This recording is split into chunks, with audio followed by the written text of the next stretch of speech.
Što se mene tiče, možeš... Ja sam spreman. Približiti malo im se. Tako. Super. Možemo, a?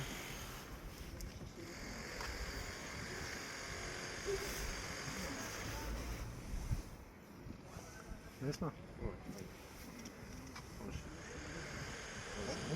Može. Dana 11. prosinca 2025.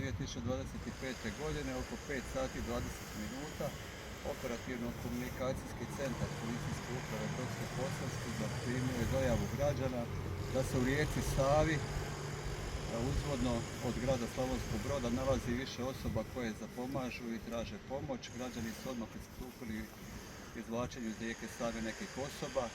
Zatim je na mjesto događaja pristupila policijska ophodnja postaje granične policije Slavonski Brod, a uključili su se i svi drugi raspoloživi policijski službenici Policijske uprave Brodsko-posavske.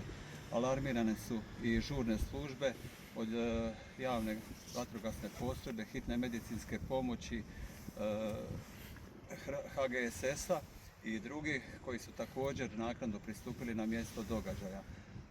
U navedenom događaju sudjelovalo je ukupno 14 osoba, od kojih se za 13 osoba prosuđuje da su osobe koje su nezakonito prešle državnu granicu i radi se kriminalističko istraživanje nad jednom osobom za koju postoji sumnja da je počinila kazneno djelo iz članka 326 Kaznenog zakona protuzakonito ulaženje, kretanje i boravak na području Republike Hrvatske. Nažalost, kako je rijeka Sava hladna i brza voda, ta tijela su se kretala nizvodno, pa je na 370. kilometru rijeke Save, ovdje gdje se upravo i nalazimo, od strane policijskih službenika koji službu obavljaju na službenom plovilu pronađeno u rijeci Savi jedno tijelo muške osobe koje nije davalo znakove života. Osoba je izvađena iz rijeke Save i poslije je konstatirano da je osoba preminula. Isto tako, pronađena je na istoj lokaciji jedna ženska osoba koju su službenici hitne medicinske pomoći reanimirali. Uspjeli su je dovesti u nekako prihvatljivo stanje za transport. Prevežena je u opću bolnicu dr. Josip Benčević u Slavonskom Brodu, ali je nažalost u 10 sati i 20 minuta izvještena policijska uprava da je osoba preminula i da ne daje više znakove života. Nizvodno na 368. kilometru također su policijski službenici pronašli jednu žensku osobu. Hitna medicinska pomoć je odmah pristupila na mjesto događaja. Također su osobu reanimirali, pokušali su je vratiti u stabilno stanje, međutim prevežena je u opću bolnicu dr. Josip Benčević gdje je u 11 sati 59 minuta konstatirano da je osoba preminula, što znači da će nažalost rezultat ovog nesretnog događaja biti 3 preminule osobe. Ostale osobe su stabilno, zbrinute su u općoj bolnici dr. Josip Benčević. Nadamo se da će biti dobro, utvrđujemo identitet osoba. Za sada postoje informacije da se najvjerojatnije radi o državljanima Kine i da je među njima jedan državljanin Turske. Ova osoba za koju sumnjamo da je počinitelj kaznenog djela se nalazi u policijskoj postaji na kriminalističkom istraživanju gdje ćemo naknadno vidjeti u kojem smjeru će to kriminalističko istraživanje dovesti nas do kojih saznanja. A radi se o državljaninu Bosne i Hercegovine? Pa ja u ovom trenutku ne bih odavao podatke iz kriminalističkog istraživanja, to ćete biti na vrijeme izvješteni kad kriminalističko istraživanje završi. To radimo u suradnji sa Državnim odvjetništvom u Slavonskom Brodu. Imate možda podatke koja je ovo akcija spašavanja migranata u ovoj godini?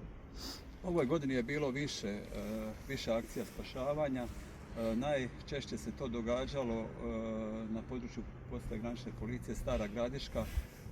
Oni su imali 3 slučaja spašavanja gdje su stvarno teške situacije, jer kada dođe do porasta rijeke Save, izlijevanje Save iz korita, onda se stvaraju takozvani ti rukavci gdje migranti misle da su došli na kopno, a u biti nisu. Pokušaju onda pješice prijeći te pličake za koje oni misle da su pličaci i tu dolazi do utapanja, smrzavanja, tamo se hvataju za nekakva stabla, grane i teško je pristupiti do istih sa plovilima našim službenim. Mi imamo plovila koja su dubljeg gaza i veće snage i ne možemo ulaziti u te plićake, onda tu angažiramo HGSS i Ravnateljstvo civilne zaštite, gdje smo opet, mogu reći, stvarno uspješni i gdje policajci ne žaleći svoje živote idu gaze kroz tu vodu, iznose osobe i naravno poslije budu hospitalizirane, zbrinute u općoj bolnici Slavonski Brod ili u Novoj Gradišci najčešće. Je li bilo djece u ovoj grupi koja je jutros pokušala prijeći? Ne, mi u ovoj grupi nismo pronašli, sve su odrasle osobe. Radi se o 7 ženskih osoba i 6 muških osoba, odraslih. Je li ovo prvi slučaj da je pokušaj prelaska baš u centru grada? Obično to bude izvan. Pazite, sukladno članku 13 Šengenskog zakonika policija ima pravo odvraćanja osoba koje pokušavaju nezakonito prijeći državnu granicu, tako da nismo imali u samom centru, ali na periferiji grada smo imali prema izletištu Poloj i sjeverno, znači prema Visećem mostu i dalje prema Zbjegu Šumeću, znači bilo je pokušaja nezakonitih prelazaka, iz tog razloga i koristimo svu raspoloživu tehničku opremu koju imamo, pa ste vidjeli ovdje kod bazena je bila mobilna prikolica sa termovizijom koja snima područje, znači južno od ove pozicije od 370 km rijeke Save gdje je dobra vidljivost nizvodno. Znači da bi mogli upravo prevenirati, snimiti osobe u pokušaju nezakonitog prelaska i prevenirati nezakoniti prelaz. Isto se radi i sjeverno na 373 km, ako ste išli gore mogli ste vidjeti također našu mobilnu prikolicu sa termovizijom koja je bila na poziciji za promatranje rijeke Save, znači od državne granice. Mislite da su ovo je prvi slučaj nedopuštenog gospodarenja? Ove godine da, a bilo je prije nažalost isto. Zbog voda je hladna, rijeka je hladna, rijeka Sava je brza rijeka, pogotovo kada je vodostaj u porastu. Znači tu čovjek koji je obučen u običnu odjeću, znači nekakvu pamuču ili nešto, natopi se odjeća i vodom, jel, hipotermija i nema, teško je tu preživjeti. Jel. Ovo je u biti, nažalost, zbog ove 3 osobe, ali ovo je jedna brzo koordinirana akcija gdje se stvarno pokazalo da žurne službe funkcioniraju, da odrađuju svoj posao, da je stvarno dano sve od sebe da se te osobe spase maksimalno i da se zbrinu na najbolji mogući način. Znači prvi su i građani uočili. Da, građani su bili tamo na jednoj splavi na rijeci Savi i Bogu hvala da su bili tamo, ali da su išli odmah sa dojavom policiji, tako da se akcija brzo odvijala. Hvala vam.